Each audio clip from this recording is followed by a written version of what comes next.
Discussion continue. వద్దు కళ్యాణ్ గారు. నమస్కారం అధ్యక్ష.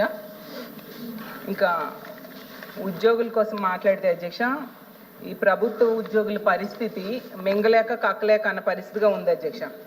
ఈ కూటమి ప్రభుత్వం అధికారంలోకి రాగానే 1వ నెల జీతం ఇస్తామన్నారు, అయ్యారు, ప్రకటిస్తామన్నారు. ఆ మేనిఫెస్టోలో పెట్టినవే నేను చెప్తున్నాను అధ్యక్ష.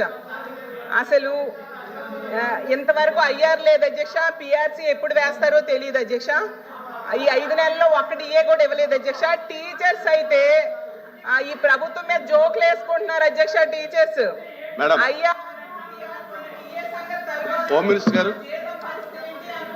అధ్యక్ష, ఒక విషయం ఏంటంటే, ఈ సభలో ప్రభుత్వ ఉద్యోగస్తుల గురించి మాట్లాడడం అనేది నిజంగా చాలా మంచి పరిణామం కింద భావించాలి.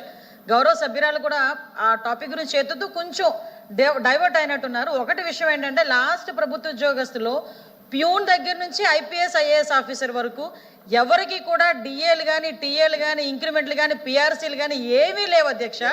జీతాలు కూడా 1వ తారీఖున పడతాయా, 1వ తారీఖున పడతాయా, 15వ తారీఖున పడతాయా, 1 నెలకి పడతాయా, 2 నెలలకి పడతాయా తెలియని దుస్థితిలో వాళ్ళు కక్కలేక మింగలేక 5 సంవత్సరాలు పనిచేశారన్న సంగతి మర్చిపోయి పాప అప్పుడుదే ఇప్పుడు కూడా ఆపాదిస్తున్నారేమో అన్న సంగతి కొంచెం తెలుసుకుని మాట్లాడమని చేసుకోండి అధ్యక్ష. ఇంకో విషయం అధ్యక్ష, ఈ రోజు ప్రభుత్వ ఉద్యోగస్తులందరూ గుడ్లపై చేసుకొని ఉంటున్నారు అధ్యక్ష. ఎందుకనంటే అధ్యక్ష నాకు అవకాశం ఇచ్చారు, తను మాట్లాడారు, నేను మధ్యలో మీకు అడిగాను, మీరు నాకు అవకాశం ఇచ్చారు. నేనేమంటానంటే, ప్రభుత్వ ఉద్యోగస్తులందరూ కక్కలేక మింగలేక అని వీళ్ళు అనుకుంటున్నారు. వీళ్ళున్నారు అధ్యక్ష కక్కలేక మింగలేక.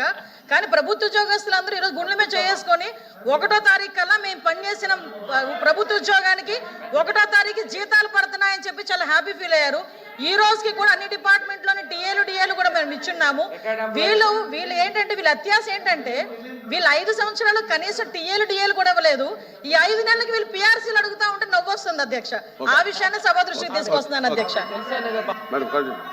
అధ్యక్ష, వాళ్ళు అయ్యారు పిఆర్సీ డిఏ సంగతి తర్వాత ముందు మన జీతాల పరిస్థితి ఏంటి అనేసి మాట్లాడుకుంటున్నారు. ఎందుకంటేనట గవర్నమెంట్ వచ్చిన మొదటి నెలట 1వ తేదీ జీతం వచ్చిందంట అధ్యక్ష.